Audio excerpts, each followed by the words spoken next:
ಒಳಹರಿವು ಹೆಚ್ಚಳವಾಗಿದೆ, ಬಹುತೇಕ ಭರ್ತಿಯಾಗಿದೆ ಕಬಿನಿ ಜಲಾಶಯ. ಒಳಹರಿವು ಹೆಚ್ಚಳ, ಬಹುತೇಕ ಭರ್ತಿಯಾದ ಕಬಿನಿ ಜಲಾಶಯ. ಎಚ್.ಡಿ. ಕೋಟೆ ತಾಲೂಕಿನ ಬೆಚ್ಚನಹಳ್ಳಿಯಲ್ಲಿರುವ ಕಬಿನಿ ನಿಟ್ಟುಸಿರು ಬಿಟ್ಟ ಮೈಸೂರು ಭಾಗದ ರೈತರು.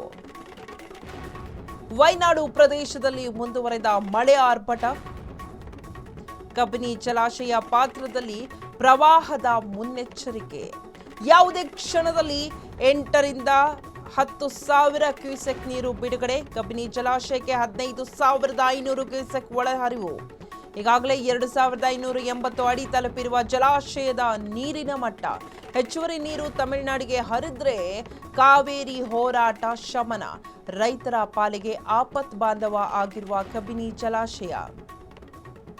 ಕಬಿನಿ ಜಲಾಶಯ ತುಂಬಿ ತುಳುಕ್ತಾ ಇದೆ. ಒಳಹರಿವು ಹೆಚ್ಚಳವಾಗಿದೆ, ಬಹುತೇಕ ಭರ್ತಿಯಾಗಿದೆ ಕಬಿನಿ ಜಲಾಶಯ. ಎಚ್.ಡಿ. ಕೋಟೆ ತಾಲೂಕಿನಲ್ಲಿರುವಂತಹ ಬೆಚ್ಚನಹಳ್ಳಿಯಲ್ಲಿರುವ ಕಬಿನಿ ಈಗ ಈ ಒಂದು ಜಲಾಶಯ ತುಂಬಿ ತುಳುಕ್ತಾ ಇದೆ. ಇದ್ರ ಬಗ್ಗೆ ಹೆಚ್ಚಿನ ಡೀಟೇಲ್ಸ್ ಕೊಡ್ತಾರೆ ನಮ್ಮ ಮೈಸೂರು ಬ್ಯೂರೋ ಹೆಡ್ ಆದಂತಹ ರಾಘವೇಂದ್ರ. ಈಗಾಗಲೇ ಕಾವೇರಿಗೆ ಹೋರಾಟ ನಡೀತಾ ಇತ್ತು, ಆದರೆ ಈಗ ನೋಡಿದ್ರೆ ಕಬಿನಿ ಜಲಾಶಯ ತುಂಬಿ ತುಳುಕ್ತಾ ಇದೆ. ಸೊ ಇದೊಂಥರ ಹೇಳ್ಬೇಕಂದ್ರೆ ಖುಷಿ ವಿಷಯ ಅಂತಾನೆ ಹೇಳ್ಬೋದಲ್ವಾ?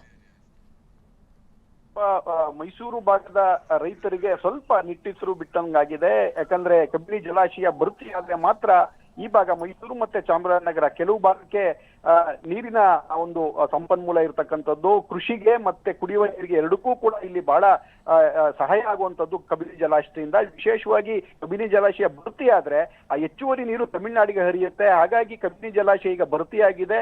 80 ಅಡಿ ಈಗಾಗಲೇ ಭರ್ತಿ ಆಗಿರ್ತಕ್ಕಂಥದ್ದು, ಗರಿಷ್ಠ 84 ಅಡಿ ಒಂದು ನೀರಿನ ಮಟ್ಟ ಇರತಕ್ಕಂಥದ್ದು. 15,500 ಕ್ಯೂಸೆಕ್ಸ್ ನೀರು ಹರಿದು ಬರ್ತಾ ಇದೆ.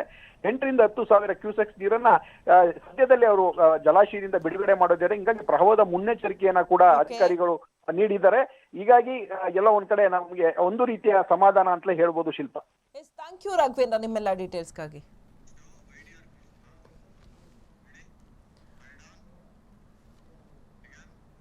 ಮಹಾರಾಷ್ಟ್ರದ ಪಶ್ಚಿಮ ಘಟ್ಟ ಪ್ರದೇಶದಲ್ಲಿ ಭಾರಿ ಮಳೆಯಾಗಿದೆ.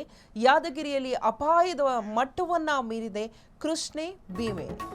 ಮಹಾರಾಷ್ಟ್ರದ ಪಶ್ಚಿಮ ಘಟ್ಟ ಪ್ರದೇಶದಲ್ಲಿ ಭಾರಿ ಮಳೆ. ಯಾದಗಿರಿಯಲ್ಲಿ ಅಪಾಯದ ಮಟ್ಟ ಮೀರಿದ ಕೃಷ್ಣೆ ಭೀಮೆ. 2 ನದಿಗಳಿಗೂ ಹರಿದು ಬರ್ತಿರುವ ಅಪಾರ ಪ್ರಮಾಣದ ನೀರು.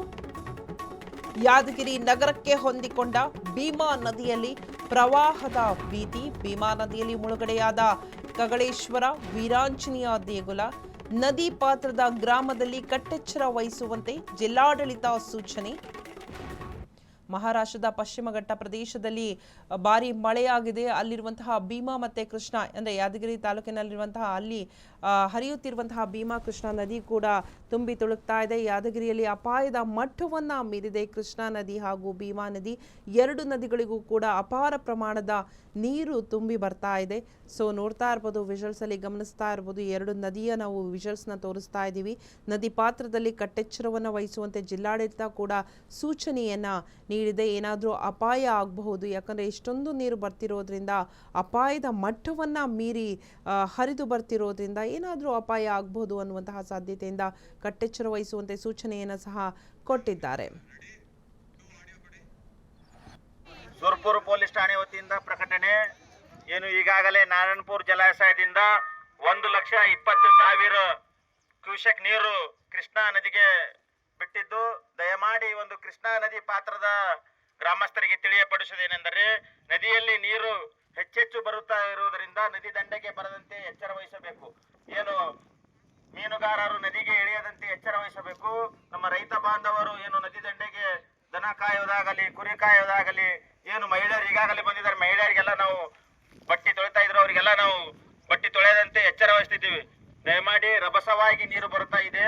ಈ ಒಂದು ನದಿ ಪಾತ್ರದ ಏನು ಹಳ್ಳಿಗಳಾದಂತ ಲಿಂಗದಳ್ಳಿ ಆಗಿರ್ಬೋದು, ಬಂಡೊಳ್ಳಿ ಆಗಿರ್ಬೋದು, ದಾದಲಾಪುರ ಆಗಿರ್ಬೋದು, ತಿಂತಣಿ ಆಗಿರ್ಬೋದು, ಏನು ದೇವಾಪುರ ಆಗಿರ್ಬೋದು, ಮುಷ್ಟಳ್ಳಿ ಆಗಿರ್ಬೋದು, ಶೆಳ್ಳಿಗಿ ಆಗಿರ್ಬೋದು, ಅಡ್ಡೊಡ್ಡಿಗಿ, ಹೆಮ್ಮಡಿಗಿ, ಚೌಡೇಶ್ವರಿ ಹಾಳ್, ಕರ್ನಾಳ್, ಬೇವಿನಾಳ್, ಯಮನೂರ್, ಏನು ನಮ್ಮ ಠಾಣಾ ವ್ಯಾಪ್ತಿಯ ನದಿ ದಂಡೆಯ ಏನು ಗ್ರಾಮಸ್ಥರು ನದಿ ದಂಡೆಗೆ ಇಳಿದಂತೆ ಎಚ್ಚರ ವಹಿಸಬೇಕು. ನದಿಗೆ 1,20,000 ಕ್ಯೂಸೆಕ್ ನೀರು ಈಗಾಗಲೇ ಬಿಟ್ಟಿದ್ದು ಇನ್ನೂ ಹೆಚ್ಚು ನೀರು ಬಿಡುವ ಸಾಧ್ಯತೆ ಇದೆ. ದಯಮಾಡಿ ನದಿಯ ದಂಡೆಗೆ ಸೆಲ್ಫಿ ತೆಗೆದುಕೊಳ್ಳಲು ಯುವಕರಾಗಿರ್ಬೋದು, ಆಗಿರ್ಬೋದು ಬರಕೂಡದು. ದಯಮಾಡಿ ನದಿ ದಂಡೆಗೆ ಏನು ಕುರಿ ಕಾಯೋರು, ದನ ಕಾಯೋರು, ಏನು ಮೀನುಗಾರರು ಮತ್ತು ಏನು ಬಟ್ಟಿ ತೊಳೆಯೋರು ನದಿ ದಂಡೆಗೆ ಬರದಂತೆ ಎಚ್ಚರ ವಹಿಸಬೇಕು. ಇದು ನಮ್ಮ ಸುರ್ಪುರ್ ಪೊಲೀಸ್ ಠಾಣೆ ವತಿಯಿಂದ ಪ್ರಕಟಣೆ. ಏನು ಈಗಾಗಲೇ ನಾರಾಯಣಪುರ ಜಲಾಶಯ